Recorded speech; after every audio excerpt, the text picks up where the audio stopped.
Hello friends, मेरा नाम hence Shah है। मैं पब्लिक स्पीकिंग ट्रेनर हूं। दोस्तों, कुछ लोगों को गुरु पूर्णिमा के दिन स्पीच देने की जरूरत पड़ती है। तो आज के इस वीडियो में हम आपको यह बताने वाले हैं कि आपको गुरु पूर्णिमा के दिन स्पीच कैसे देनी चाहिए। इस वीडियो में हम आपको स्टेप बाय स्टेप सारे मुद्दे बताएंगे कि जिन्हें आपको स्पीच में कवर करने चाहिए। आपको उन मुद्दों को कैसे एक्सप्लेन करने चाहिए यह भी हम आपको बताएंगे। हम पूरी स्पीच को 3 भागों में विभाजित कर रहे हैं। सबसे पहला जो भाग है वह है शुरुआती भाग, जो दूसरा भाग है वह है मध्य भाग, और जो तीसरा भाग है वह है अंत भाग। तो ये तीनों भागों को हम आपके सामने डिटेल में पेश करने जा रहे हैं। सबसे पहले बात करते हैं शुरुआती भाग के बारे में। शुरुआती भाग में हमें कुल 3 मुद्दों को रखने हैं। जो सबसे पहला मुद्दा रखना है वह है संबोधन। अब संबोधन में आपको कैसे बोलना चाहिए यह हम आपको बता रहे हैं। अगर आपके सामने आपके कुछ गुरुजन बैठे हैं और अन्य मेंबर्स ऑडियंस में बैठे हैं तो उन्हें आप कैसे संबोधित कर सकते हैं यह सुनिए। यहां पर उपस्थित आदरणीय गुरुजनों एवं मेरे प्यारे मित्रों, आप सबको मेरा नमस्कार एवं सुप्रभात। इस प्रकार से आप संबोधन कर सकते हैं। यहां पर अगर आप किसी के नाम लेना चाहते हैं तो भी ले सकते हैं, और इस संबोधन में कोई मॉडिफिकेशन करना चाहते हैं तो भी आप कर सकते हैं। हमने आपको यह एग्जाम्पल के तौर पर बताया हुआ है। तो यहां पर हुआ संबोधन कंप्लीट। अब दूसरे मुद्दे की तरफ बढ़ते हैं, और वह है कि हमें उन्हें यह बताना है कि आज हम क्यों एकत्रित हुए हैं। ऑडियंस को हम यह कहेंगे। तो इस प्रकार से बोला जा सकता है, आज आषाढ़ माह की पूर्णिमा का दिन है कि जिसे हर साल गुरु पूर्णिमा के तौर पर मनाया जाता है। हम सब इस दिन को मनाने के लिए यहां पर एकत्रित हुए हैं। तो इस प्रकार से आप लोगों को यह कह सकते हैं कि आज हम यहां पर क्यों एकत्रित हुए हैं। यह दूसरा मुद्दा है कि जिसे भी हमने कंप्लीट किया। अब आगे बढ़ते हैं और शुरुआती भाग में जो तीसरा मुद्दा होता है उसमें क्या बोलना चाहिए यह जानते हैं। तो तीसरे मुद्दे में आपको गुरुजनों को बधाइयां एवं शुभकामनाएं देनी है। तो आपको कैसे बोलना है यह हम आपको बता रहे हैं। आप इस प्रकार से बोल सकते हैं, आज के गुरु पूर्णिमा के दिन के अवसर पर यहां उपस्थित सभी गुरुजनों को मेरी तरफ से गुरु पूर्णिमा की हार्दिक बधाइयां, एवं आप सभी गुरुजनों को मैं शुभकामनाएं देना चाहूंगा कि आप हमेशा स्वस्थ रहे एवं दीर्घायु हो। तो इस प्रकार से आप तीसरे मुद्दे में गुरुजनों को बधाइयां और शुभकामनाएं दे सकते हैं। तो तीसरा मुद्दा यहां पर कंप्लीट हुआ, और साथ साथ जो शुरुआती भाग है उसे भी हमने संपन्न किया। यहां पर हम आपको कहना चाहेंगे कि अगर आप कोई गीत गाना चाहते हैं, गुरुजनों के लिए कोई कविता गाना चाहते हैं, कोई श्लोक बोलना चाहते हैं, तो आप शुरुआती भाग के बाद बोल सकते हैं। अब हम एक श्लोक जो आपको बोलकर सुना रहे हैं, अगर आप भी बोलना चाहे तो बोल सकते हैं। यहां पर उपस्थित सभी गुरुजनों के लिए मैं एक श्लोक बोलना चाहता हूं, और वो श्लोक यह है कि गुरुर्ब्रह्मा गुरुर्विष्णु गुरुर्देवो महेश्वर गुरुर्साक्षात् परब्रह्म तस्मै श्री गुरवे नमः। तस्मै श्री गुरुवे नमः। यहां पर उपस्थित सभी गुरुजनों को कोटि कोटि वंदन। तो इस प्रकार से आप जो है वो कोई श्लोक को बोल सकते हैं। तो अब जो है हम आगे बढ़ रहे हैं और शुरुआती भाग के बाद जो मध्य भाग आता है उसे आपको कैसे कवर करना चाहिए यह बता रहे हैं। जो मध्य भाग हमारी स्पीच का होता है उसमें हमें 3 मुद्दों को शामिल करना है। वो 3 मुद्दों को शामिल करें उससे पहले आपको मध्य भाग की शुरुआत करनी है। कैसे आपको शुरुआत करनी चाहिए यह हम आपको बता रहे हैं। आप इस प्रकार से शुरुआत कर सकते हैं। आज के इस गुरु पूर्णिमा के दिन आप सबको मैं कुछ कहना चाहता हूं। आप सबके साथ मेरे कुछ भावों को और मेरे कुछ विचारों को साझा करना चाहता हूं। मैं इस अवसर पर मेरी 3 बातों को रखूंगा। आप इन तीनों बातों को ध्यान से सुनिएगा। इस प्रकार से आप मध्य भाग की शुरुआत कर सकते हैं। अब मध्य भाग के अंदर जो 3 मुद्दे आपको शामिल करने हैं उसमें सबसे पहला जो मुद्दा शामिल करना है वो यह है कि आप लोगों को यह कहेंगे कि इस दिन क्या क्या होता है। यह चीज आप लोगों को कहेंगे। कैसे बोलना चाहिए चलिए अब जानते हैं।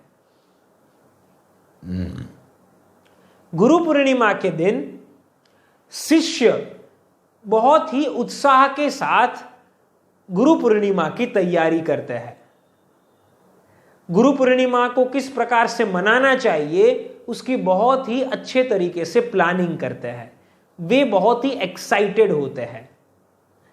गुरु पूर्णिमा के दिन शिष्य सभी गुरुजनों को गुरु पूर्णिमा की बधाइयां देते हैं एवं शुभकामनाएं देते हैं।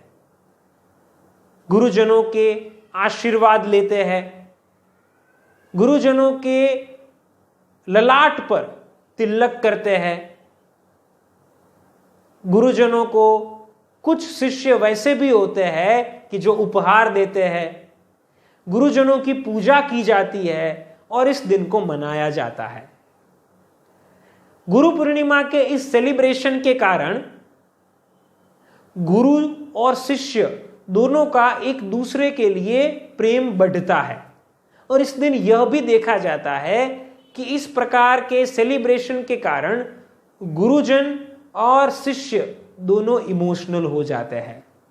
तो इस प्रकार से गुरु पूर्णिमा का बहुत सारी खुशियों के साथ सेलिब्रेशन किया जाता है और गुरु और शिष्य दोनों के लिए यह दिन यादगार बन जाता है। तो इस प्रकार से मैंने आपको मेरी पहली बात बताई। तो आप जो है वो फर्स्ट पॉइंट को इस प्रकार से कवर कर सकते हैं।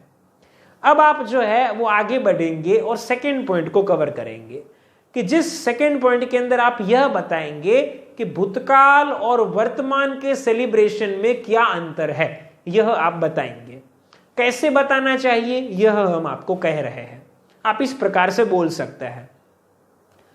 भूतकाल में और वर्तमान में गुरु पूर्णिमा के सेलिब्रेशन में बहुत ही अंतर देखने को मिल रहा है। यह मेरी दूसरी बात है। भूतकाल में समय होता था कि जब गुरु पूर्णिमा का काफी महत्व होता था। शिष्यों के लिए और गुरुजनों के लिए दोनों के लिए यह दिन काफी इंपॉर्टेंट होता था। लेकिन आज समय बदल चुका है। आज के स्कूल्स और कॉलेजेस बहुत ही मॉडर्न हो चुके हैं कि जिनमें गुरु पूर्णिमा का सेलिब्रेशन बहुत ही कम होता है वैसा देखने को मिल रहा है। बहुत सारे स्कूल्स और कॉलेजेस इस दिन को सेलिब्रेट नहीं करते हैं। बहुत सारे स्टूडेंट्स को यह ही नहीं पता है कि ऐसा कोई दिन होता है, या अगर उनको पता है तो यह नहीं पता है कि इस दिन क्या क्या किया जाता है, उसका महत्व नहीं पता होता है। यह डिफरेंस आने से गुरु और शिष्य दोनों के जो रिलेशंस होते हैं वो अब गुरु और शिष्य जैसे कम देखने को मिल रहे हैं और फ्रेंड्स जैसे रिलेशंस देखने को मिल रहे हैं कि ये समाज के लिए थोड़ा हानिकारक है। गुरु पूर्णिमा के इस दिन हम यह भी देखने को जो है वो जाते हैं ये भी जो है वो देखने को मिलता है कि जो शिष्यों का गुरु के प्रति सम्मान होना चाहिए वो भी जो है वो कम हो रहा है। तो इस प्रकार से पास्ट और प्रेजेंट के अंदर बहुत ही डिफरेंस गुरु पूर्णिमा के सेलिब्रेशन में देखने को मिल रहा है। तो इस प्रकार से आप दूसरे पॉइंट को कवर कर सकते हैं और अपनी बातों को कह सकते हैं। अब जो है वो जानते हैं कि आपको अपने मध्य भाग में तीसरा मुद्दा जो है वो किस प्रकार का रखना चाहिए। तो तीसरे मुद्दे में आप लोगों को अपनी व्यक्तिगत सलाह दे सकते हैं। इसे हम उदाहरण के माध्यम से आपको बता रहे हैं। आप इस प्रकार से बोल सकते हैं, मेरे इस भाषण में मेरी जो तीसरी और आखिरी बात आप सब लोगों के लिए है वो यह है कि हम सबको गुरु पूर्णिमा के इतिहास के बारे में जानना चाहिए और उसके रीत रिवाजों के बारे में जानना चाहिए। बहुत सारे लोग वैसे होते हैं कि जिन्हें गुरु पूर्णिमा क्यों सेलिब्रेट की जाती है उसका आइडिया ही नहीं होता है। कुछ लोगों को यह पता नहीं होता है कि गुरु पूर्णिमा को कैसे मनाना चाहिए। तो हम सबको गुरु पूर्णिमा की हिस्ट्री को पढ़ना चाहिए, क्यों जो गुरु पूर्णिमा सेलिब्रेट की जाती है यह जानना चाहिए। गुरु पूर्णिमा को किस प्रकार से मनाना चाहिए उसे डिटेल में स्टडी करना चाहिए। अगर हम यह करेंगे तो गुरु पूर्णिमा को सही मायने में सेलिब्रेट कर पाएंगे।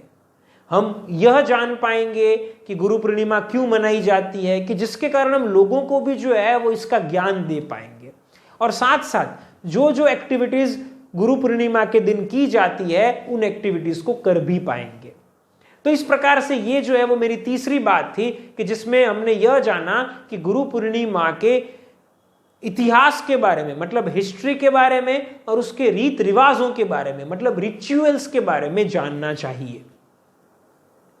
तो ये जो है वो हमने तीसरा मुद्दा रखा। अब जो है वो आप क्या कर सकते हैं कि मध्य भाग को जो पूर्ण कर सकते हैं। उसे कैसे पूर्ण करना चाहिए यह भी हम आपको बता रहे हैं। आप इस प्रकार से पूर्ण कर सकते हैं। तो दोस्तों, मैंने आपको मेरी स्पीच में यह 3 बातों को बताया कि जिसके द्वारा मैंने मेरे भावों को आपके साथ साझा किया और मेरे कुछ विचारों को आपके साथ शेयर किया। तो इस प्रकार से मध्य भाग को आप कंप्लीट करेंगे। अब आपको आगे बढ़ना है अंत भाग की तरफ। हमने शुरुआती भाग और मध्य भाग पूर्ण कर दिए हैं। अंत भाग में भी 3 मुद्दे आपको शामिल करने हैं। सबसे पहला मुद्दा होना चाहिए संदेश का। आपको लोगों को संदेश देना है। कैसे देना चाहिए यह जानते हैं। आप इस प्रकार से बोल सकते हैं, दोस्तों अब मैं मेरी स्पीच को कंप्लीट करना चाहूंगा।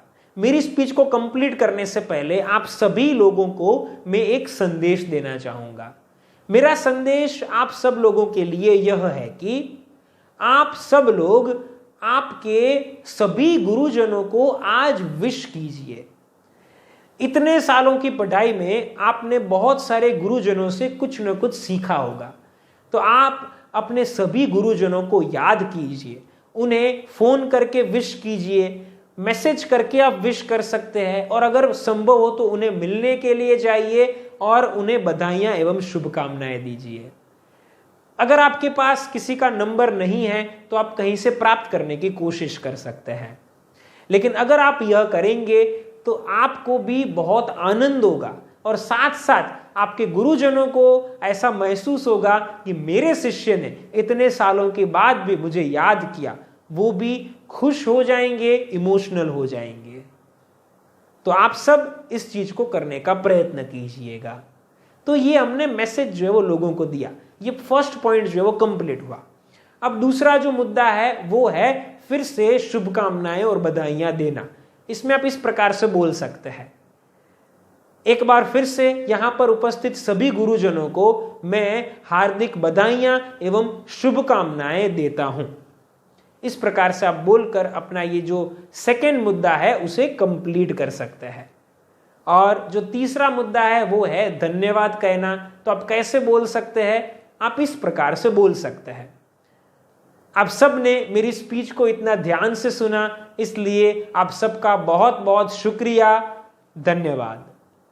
ऐसा कह के आप अपनी स्पीच का जो तीसरा मुद्दा है उसे कंप्लीट कर सकते हैं और साथ साथ जो अंत भाग है उसे भी पूरा कर सकते हैं और आपकी स्पीच को भी फिनिश कर सकते हैं।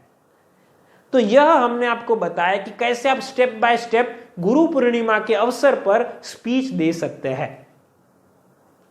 फ्रेंड्स, हम आशा करते हैं कि आपको यह वीडियो पसंद आई होगी। फिर मिलेंगे एक नई कम्युनिकेशन स्किल्स और पब्लिक स्पीकिंग स्किल्स की वीडियो के साथ।